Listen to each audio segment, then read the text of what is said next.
Hello and welcome to Illumination Podcast with Nick and Kisma. I'm Kisma, and I'm so excited you're here today because we are going to be talking about one of our all-time favorite topics, and that is how to turn your dreams into real manifestations. Hello and welcome to Illumination Podcast with Nick and Kisma, bringing you ancient wisdom for modern day success so that you can have the mindset to get your life and business set. As always, thank you for tuning in. And if you're new to the podcast, take a quick second to hit the subscribe button in iTunes, SoundCloud, or Stitcher. If you want to get the inside info for this and every episode, as well as some free gifts, go to illuminationacademy.net/podcasts. And now let's dive in to get your mindset for your life and business set.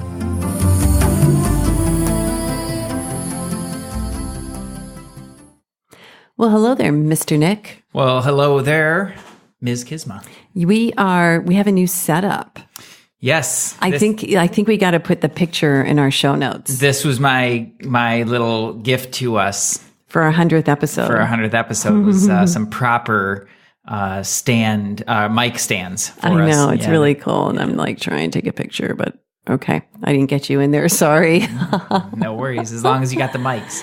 Yeah, we're here at Common Grounds at our office. We're recording, and we've got some cool guests coming up in April and May that I'm excited about. You're rocking it with the guests. Yeah. Really appreciate you. Yeah. I don't even want to say just from well-known to not well-known, but amazing, up and coming, just all kinds of cool things.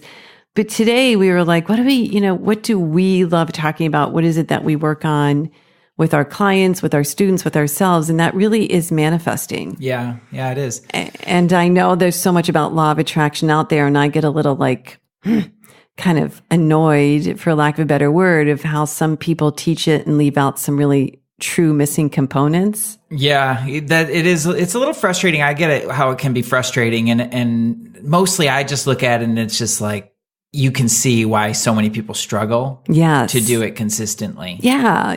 I think that's the thing. There can be these haphazard manifestations, or yes, if you sit on your sofa and you think about something you want, you're going to feel good and you might even get that thing. But there's so much more to the whole spiritual analysis and formula. I should say the spiritual formula to manifesting. Okay, so a spiritual formula, like what in your mind, like what qualifies it as spiritual? To me, it's very easy. When we are manifesting something only through our will and only through our desire, it's very human-made. It's very linear. It's very two-dimensional. It's just like, yep, you can definitely bring in stuff and things and realize dreams by working sheer will. Mm-hmm.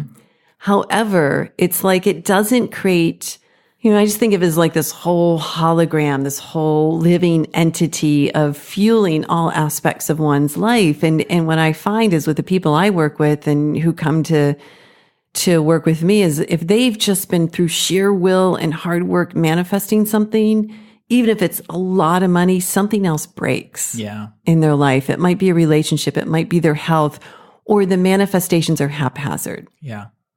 And so to me, the definition of a spirit, like to manifest in a spiritual context or a spiritual manifestation, it's using the spiritual substance. It's asking for help. It's understanding that we are not alone. The universe always provides. I think about that actually slightly differently. Oh no, you're going to challenge me on our own podcast. I'm actually not. It's just really just a little bit different. Here we go, people. Let's bring it. The spiritual substance, and that's something that, I know we're going to dive into a little bit more. To me, I really look at it as the laws at play. The laws of the universe. So the spiritual laws at play or the universal laws, which are really, in so many ways, just simply based on cause and effect. Everything's cause and effect. And how to utilize that in the best way possible. And what would make it spiritual for me is then the necessity to really explore yourself, to see all the ways that you maybe are violating those laws or expecting them to be different, or to really, I guess, in a positive spin on that, to ensure that you are truly aligned with those laws, because the laws are infallible and they work. Exactly. So it's really about utilizing that. And the spiritual aspect is about aligning yourself with that greater thing. So like I said, I'm not disagreeing at all. It's just that my mind thinks about that a little bit differently. And that's kind of how I look at it. Yeah. I mean, cause and effect is the ultimate law. Everything has a cause. Everything has an effect. Sometimes, we see the effects all the time. We don't always see or know the causes. There's the law of increase, which is what you focus on, you're putting energy towards, and it will grow. It will expand, whether you're focusing on the good or you're focusing on what you don't have, that thing will grow. Yeah, exactly. It's going to get bigger. Your lack will grow. Right. Your lack will grow. I mean, those to me are like foundational laws. I mean, the law of karma encompassing everything, but those cool inner laws, like the law of increase, the law of prosperity, some people refer to that as when one person sees the full potential in another, that person can't fail. And that's where we begin to work together and understand that we can support others as well. Right. To me, there's a discipline to it. Like there's a discipline to this way of living that you have to instill in yourself in order to live in alignment with these things. And it's just like in our normal world. It's like, you can't go running down the street naked, and screaming. Like, that's not okay. And if you have that predisposition, then you have to discipline yourself to not do that. And there's really good reasons for that. That can be disturbing to people. It's not really, you know what I mean? Like, now I have this image in my mind. I want to go away. Thank you. You don't want to see me running down the street naked? Screaming, no. No.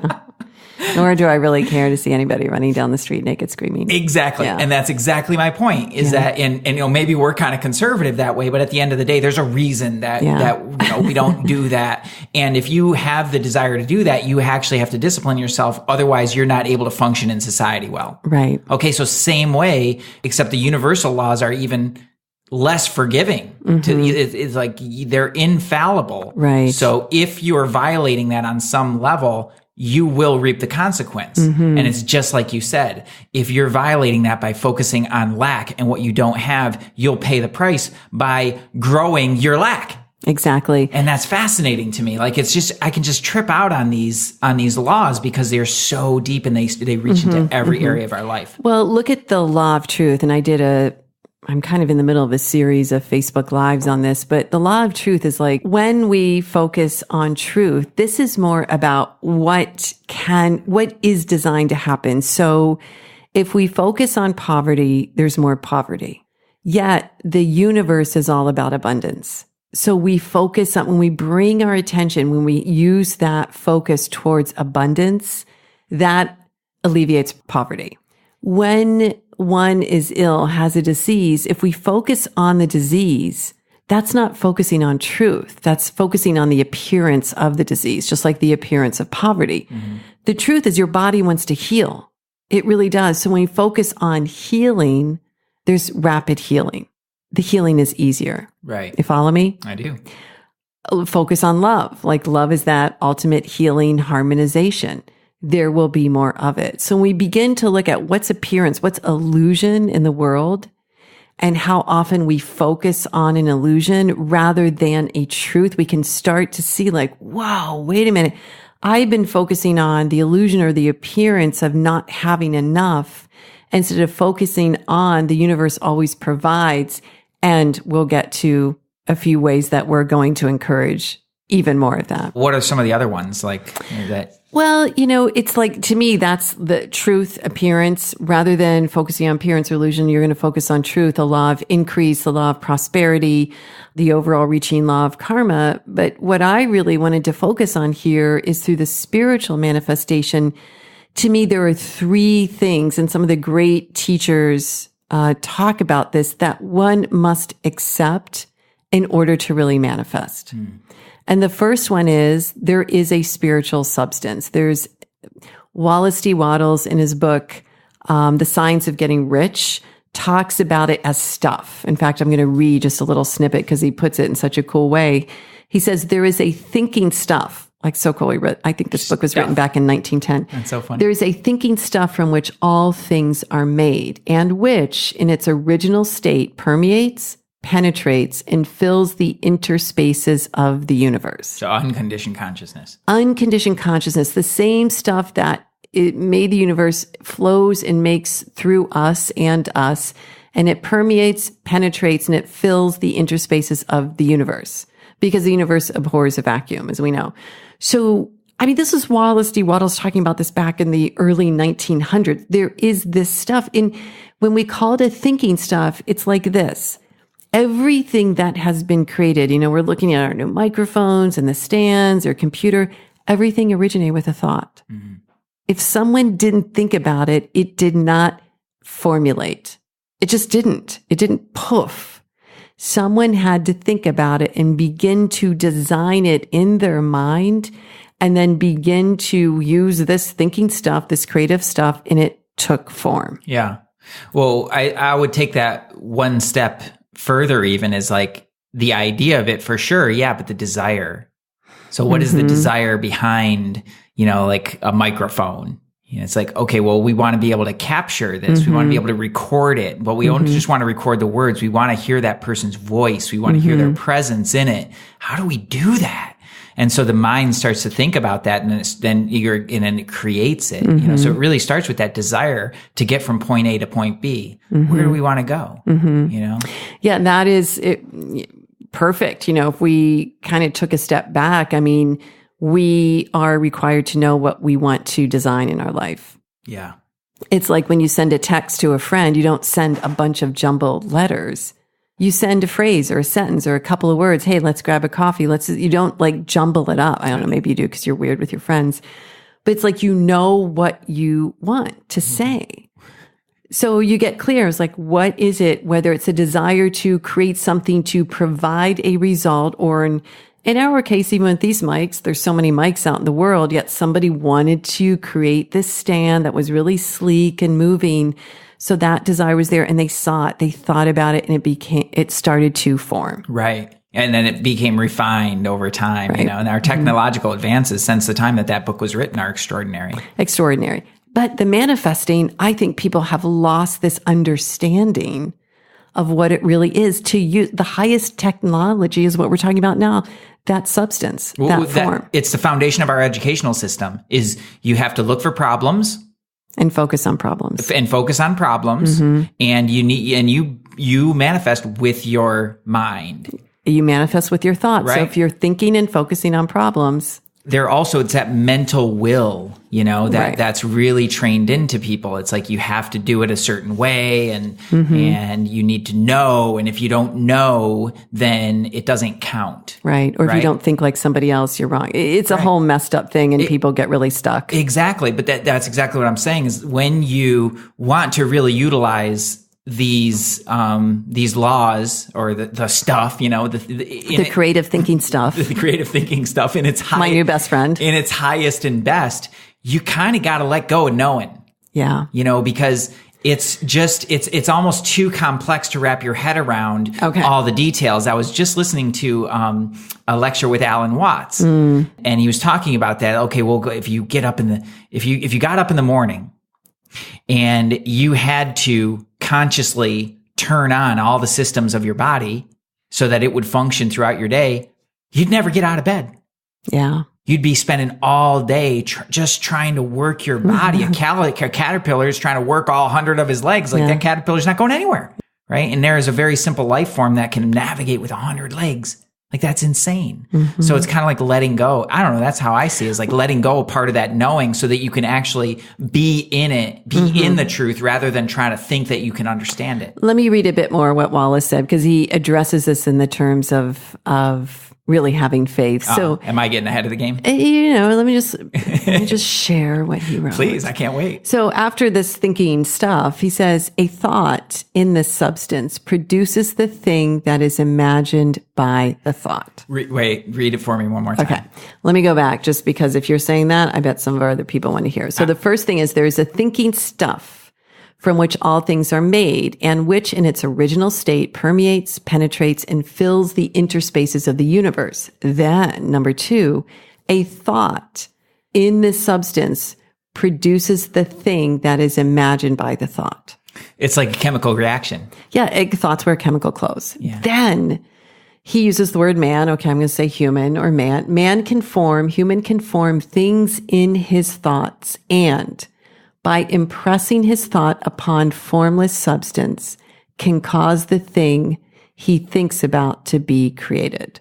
Yes. Now, here's where he really goes. He's like, you must lay aside all other concepts of the universe than this monistic one. And you must dwell upon this until it is fixed in your mind and has become your habitual thought. Whoa. So it's like, move over everybody else. Yeah. This is how we create reality. It's like, lay aside anything else and understand. And so let me just share, because I know like we're getting a little like, what? And you guys might be listening, go, what the heck? Let's just put it this way. If all of you who are listening go back to a time where you manifested, like you're like, oh, I manifested that. I bet that you remember thinking about this thing again and again and again. It's like the time I share when I manifested the house in Grosse Pointe, Michigan. I used to drive past this house every day and go, that's so cute. I love that house. That's so cute. I love this house. One day I'm going to have that house. But it was so in just like my it was like a movie. Mm-hmm. And then I bought the house, right? Or it's like how we manifested to move to San Diego. We just said we're going to move to San Diego. And the next thing we saw ourselves, it was like a thought. It took form in the substance, mainly because we didn't get in the way of it. We didn't really doubt. We didn't start getting all convoluted and making it really complicated. We let it unfold. Right. And so I know that when most of us have this arrival of a manifestation, you were thinking about it. Mm-hmm. There was a time where it was just like, oh yeah, that's going to happen.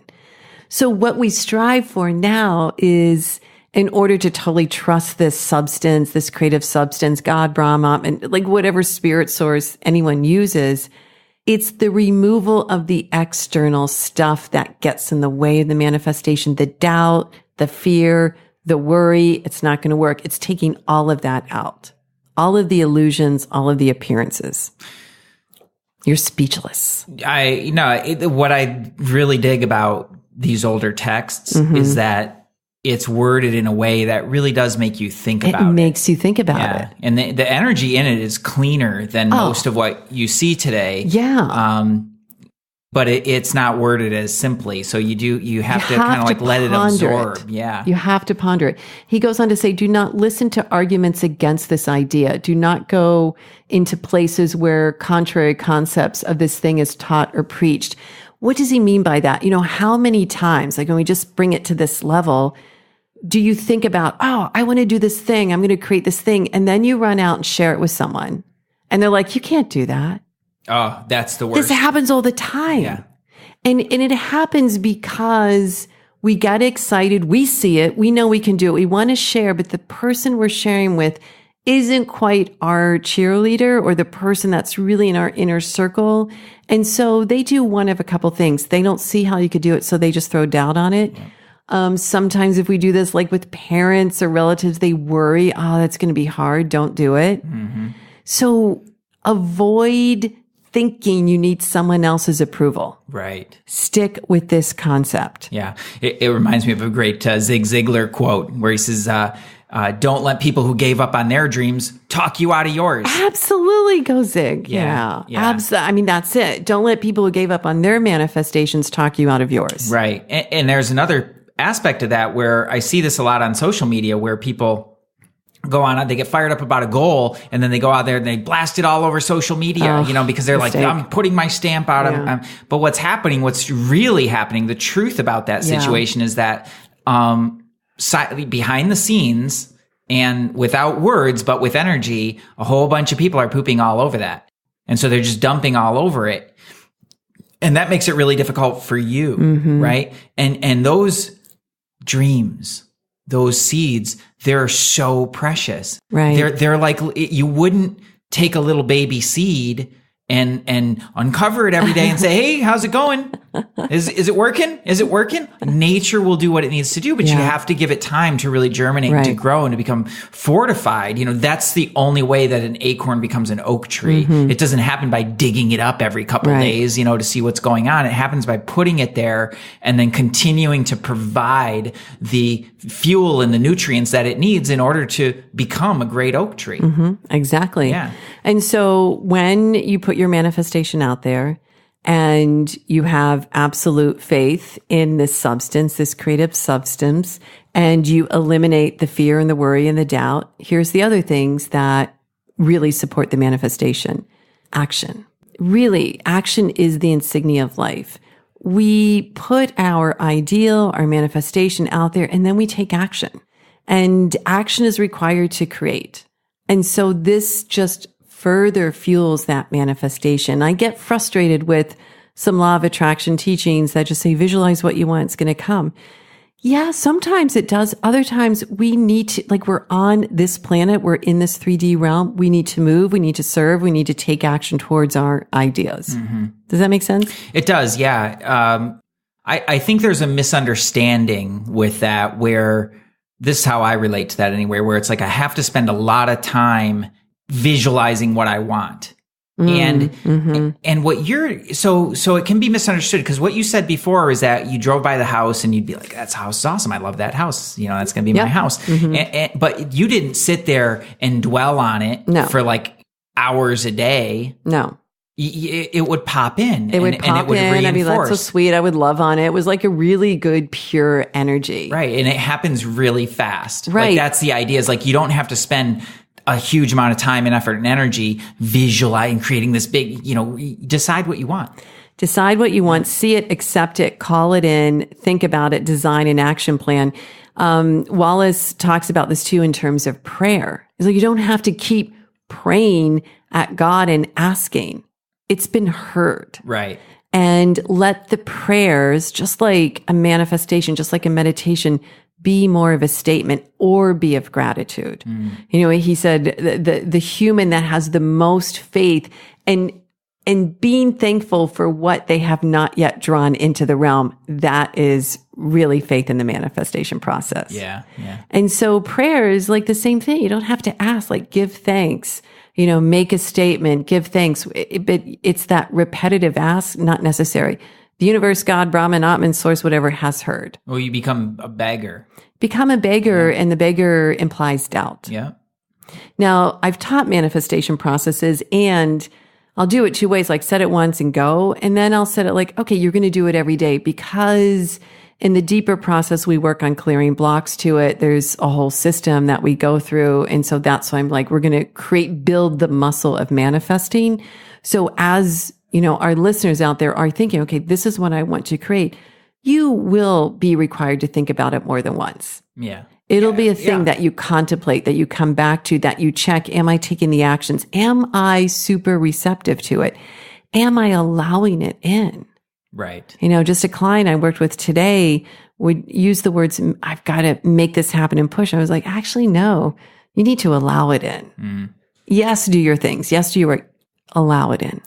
It'll feel like a push when you're either your conscious or your subconscious is resisting the action. And it'll do that through fear and doubt and anxiety and all kinds of all manner of programs that will inhibit that. But at the end that's when it will feel like, ooh, I need to push through. And in that moment, you kind of do. In order to actually follow through on the action. Otherwise, you're just basically playing into the same old roles and patterns that have gotten you there in the first place. Right. So that does need to shift. And so there is a part of that, but it doesn't have to be hard. Right. Exactly. It doesn't have to be a lot of drama. I think that's one of the things is a lot of people make a ton of drama around that. And it just, that actually makes it worse. Yeah. It just pulls down the energy of it. Yeah. The other really important piece for any type of manifesting, creating, is to be receptive to how it shows up. Yes, we're totally running this thought. We have this idea. We have this movie in our mind. We're calling it in. Yet there are these different nuances. There's different, there's like a little guide or a big team of guides helping you. There's the universe. Be willing to break through this conditioned personality and box of how you think it has to show up. Right. It might show up just like my house, just like that, or it might show up way differently. Mm-hmm. And there may be a series of events that occur first. Right. We know when we set certain manifestations for our business, sometimes it'll be like, oh, then all of a sudden there's like, here he is, Kevin Hutto, the amazing marketer, like amazing program. Okay, I am required to do that in order to get to there. So the pathway will also unfold perhaps differently than you think. Right. And I think that's a really important point is it doesn't mean that everything's just going to be perfectly and it's going to show up in alignment. You're required not only to take action on that, but to invest. Mm-hmm. Right? To put your financial commitment behind that. Mm-hmm. And that is a really important piece that people miss. Yes. It's like, okay, well, it should just come to me. It's a magical thinking of it should just come to me. And it's like, no, your next step is actually to do this thing. And that requires an investment of you. It may not. It depends what the thing shows up. May or may not. Mm-hmm. Yeah. But that's exactly what you're saying is that be open to how that shows up. Right. Because it might not be what you think. And it might not be what your magical thinking brain like that's bought into all of those myths says, okay, well, I think about it and it's just supposed to suddenly appear. Mm-hmm, mm-hmm. Well, you can do that, but that is that's a very, very advanced, you got to be Jesus level, to start manifesting in that way. And so we're working in it from a different place and we're working to build the muscles to be able to do that because it always involves an energetic exchange. Yes. Money is energy. You want to make money, you got to have skin in the game. No question, right? And so it's really like making sure that that whole sequence is aligned. Whatever the sequence is. I mean, again, it's that super receptivity. It could come in an instant. There could be a sequence or not. Yeah. This whole thing is karma. We're not sure what has gone in and what hasn't. Exactly. So it's again, staying out of, it's got to be this way and being super receptive to it's going to show up. Right. And it kind of brings me back to that, my point before of like, letting go of the thinking mind. Really understanding because the limited perspective of the rational mind or even the creative mind, but the rational mind in particular is only going to see so far and it's only going to see it in a certain way. Right. And when you're really following a higher guidance and really taking action on what's showing up, well, that's a whole different path. Exactly. And it's probably 10 times easier and faster than your rational mind could ever made it out to be, but it might look kind of weird. It might have a few back channels in there that you just would have never even thought of otherwise. So, yep. And you've got divine timing, divine order. There's a whole realm of things that are falling into place. And I bring this up because I want people to be excited about the pivot in the focus. If nothing else, because this is a big concept that there's stuff out there and we can manifest through this stuff like that. That's kind of a strange, but it's been around for eons. This is how people have created for since we've been on the planet. That's how we got where we are. Exactly. We wouldn't exist without this. Exactly. However, if there's stuff in the way or if, thoughts are getting in the way, just get excited that as you pivot from the illusion to the truth, and always the truth is going to be what the universe can provide. Things will change. They can't not. And as the other big piece is the gratitude piece. Right. The giving thanks. So the real manifestation, I want to share this and some of you will get it. Some of you will think I'm just like, what are you talking about? The real manifestation is to align yourself closer to that which creates, closer to the substance. Because if you're just focused, say, on the money or the house or the shoes or the new person, you're still very much in that linear world. And yes, it can come. Mm-hmm. However, when you manifest to be closer to that ultimate creator, God, universe, Brahman, whatever, that's when the magic really happens. Yeah. Because your attachment is so much less about a certain thing and it's more about a certain existence. Yeah. Those smaller things, though, can be fun to play with. Totally. Like just to kind of like build the muscle. Mm-hmm.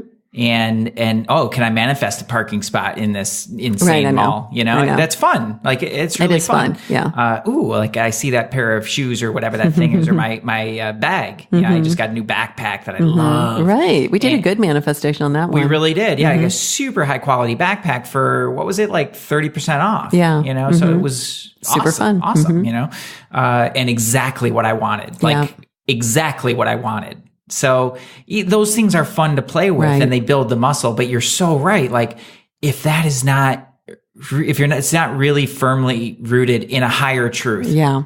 And he's going right to the highest of the high. Yes. Which I think is really cool. But that might not be your highest truth. Like you have to pick up your higher truth. You have to pick up your highest truth and know that the will that most people use to manifest comes after you realize that, all right, there's spiritual help. Yeah. And then you use your will to take action. Yeah. And so at the very least, it's just, I want our listeners out there to know there's help. It's not just you trying to figure it out. Make sense? It makes perfect sense. Yeah. There is help. There is help. Yeah. But what is that? I don't think that's an actual Bible saying. I think it's just something that was made up. You know, they say the Lord helps those who help themselves. I don't know. It's a good one to me. I don't think that's actually in there, but it's one.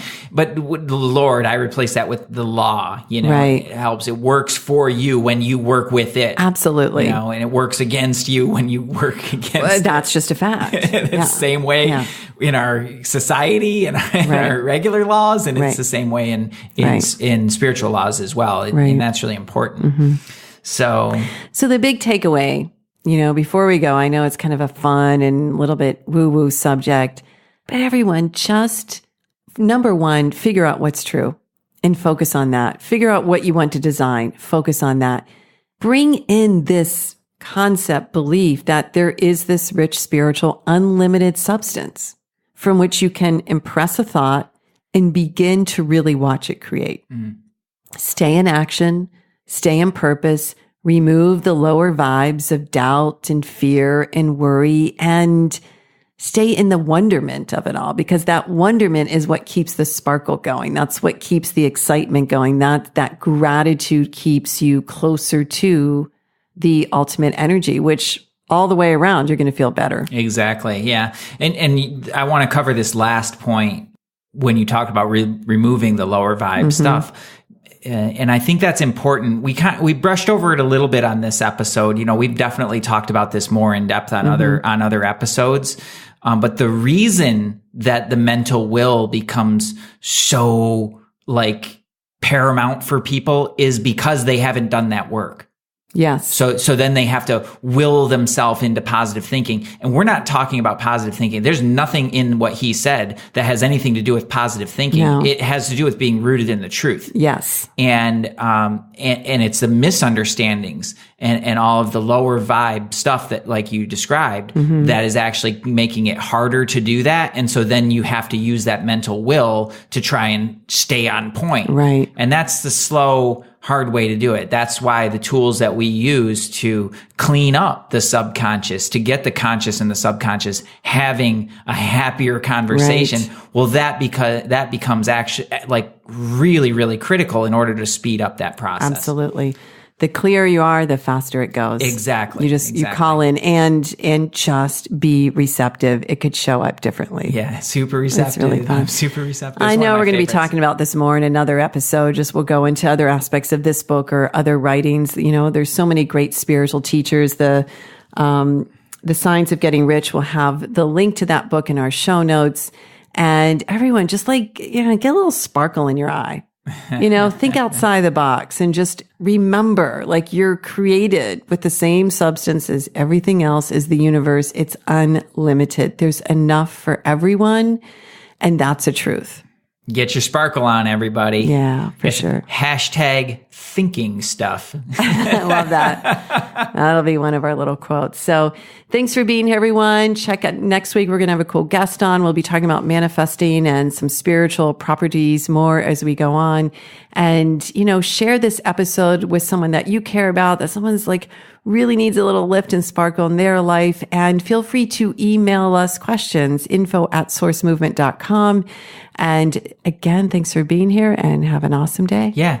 Well, that's a really good one. Just before we close out is sometimes there's somebody in your life and you're like, man, they could really use this message. And you go trying to tell them and and then they just never hear you. Yeah. Let us do the talking. Yeah, let us do the talking. We're really good at talking. You can see. Yeah, we can talk all day long. But, it's like, that's such a great use of the share. And that's, you talk about cause and effect, that's you giving something to somebody that really can help to elevate them in their life. I love it. It's a beautiful gift to give. And it's not because of us, it's because of it's because of really like what we represent, what we share, exactly. So share a little bit of that. It's a really beautiful thing to do for you. And it's a really great thing to do for them. And you never know, they might just need to hear it in a little bit different way. Exactly. So I didn't mean to butt in there on the thwarted my clothes, guys. I did. I thwarted yellow trucked me. I didn't yellow. It was with a good message, though. It didn't yellow truck. It was it was a deceptive cadence. It was a deceptive cadence. Thank you. Yeah. Okay. Whatever. He just has to have the last word. Go for it. Close us out, Nick. No, I don't need to have the last word at all. I just thought that was important. It is important. Share it. Okay. All right. Love you guys. Love you. Peace. Namaste.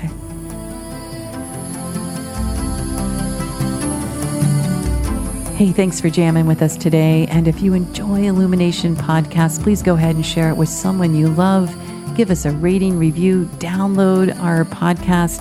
And remember, you can find us at illuminationacademy.net/podcasts. Talk to you soon. Namaste.